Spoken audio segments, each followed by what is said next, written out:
This next story might be my favorite story of the day because it's just that silly.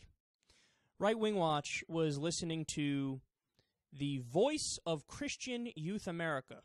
I don't know if that's a radio show or if that's a station, but either way, it's pretty scary because it's so packed full of propaganda and just the idea that they're reaching out to kids. I mean, it's called the Voice of Christian Youth America. Probably not the message you should be sending to kids. And on the show, the president of World Prophetic Ministry, Dr. Ed Hinson, came on to describe in detail what will happen during the rapture. The United States would be incredibly impacted by the rapture because there are more professing Christians here than perhaps any other place on the planet. Now, millions of people would be missing worldwide, China, England, Europe, wherever. But what would happen, I think, in the United States is the sudden rapture of believers would leave this country totally secularist, totally atheist, totally in the hands of anti-Christian forces, and it would decimate the economy, the banking system, even the military, the police system. It would throw this country into chaos overnight. Not throw any country into chaos, but the larger percentage of born-again believers, the larger percentage of the chaos. And I think what answers the real question is, why is the United States not there in end times prophecy?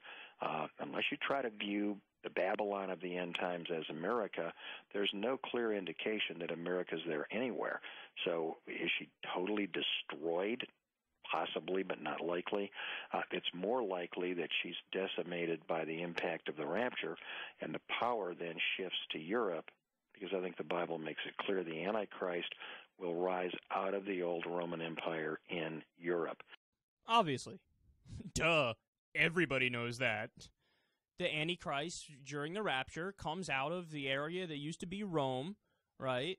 It was an area near Florence, is it? Or is it in Sicily? I don't remember exactly. Well, the area that was Rome, wherever, around that area, okay?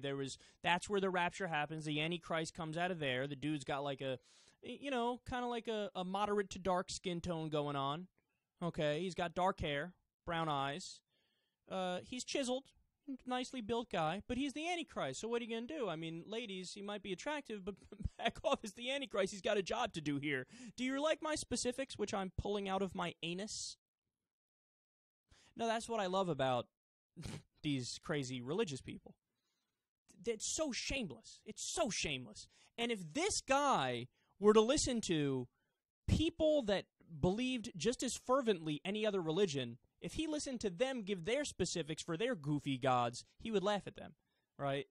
Like somebody, some Muslim talking about what happened with the descendants of Muhammad and the difference between Sunni and Shiite, and they're saying, no, well, his godfather 3 times removed was the one that obviously we should be following, and he wore the garments that were made of silk, and he led everybody out of Babylon, and blah, blah, blah, blah, blah. This guy would be like, so stupid, he's making shit up. Isn't that amazing? Oh, what a clown. This guy would look at Joseph Smith like, yeah, fucking con man over here creating his own religion. What Mormonism. Mormonism, so stupid. The Scientologist talking about aliens and Xenu and stuff like that. Like, oh, yeah, other planets. It's like a fairy tale. It's like Mother Goose. But when it's his bullshit, oh, no, totally. See, what happens is the Antichrist comes out of the area that used to be Rome. Clearly, he said, I mean, people in China, England, and Europe, they're going to be affected by the rapture, of course. And I like how he said believers are going to leave America for the rapture. So they're going to leave here. I think they go to Israel first. They take a plane there, okay?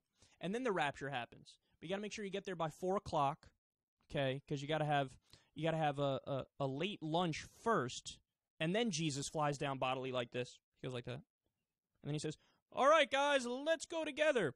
And then, of course, all the atheists are left in America, and the economy collapses, the banking system collapses, everybody starts killing each other, and it's hell on earth. Oh, the specifics are so stupid. And also, I love how the only reason why America descends into chaos is because of the atheists. He's like, well, obviously when you leave the atheists alone, crazy people, they're going to make shit suck, man. And what's the reality? Well, the places on Earth right now that have the highest percentage of atheists and secularists, that would be Western Europe, Scandinavian region, places like that. Yeah, they actually have, according to the studies and the data gathered by the UN and the World Health Organization and others, they have the best healthcare systems in the world, the best middle classes, the highest levels of self-reported happiness, the best education systems. Need I go on? More vacation time? The places that are more secular are actually empirically doing better than the religious places. Like, think about the most religious places in the world. Saudi Arabia. Iran. Even, and what would he respond? Well, those aren't our religion. Our religion is doing fantastic. You know what the most Christian places on the planet? Well, obviously the Vatican, right? 100%. Number 2, Greece. Over 99% Christian. Their unemployment rate is about equal to what the unemployment rate was in the U.S. during the Great Depression.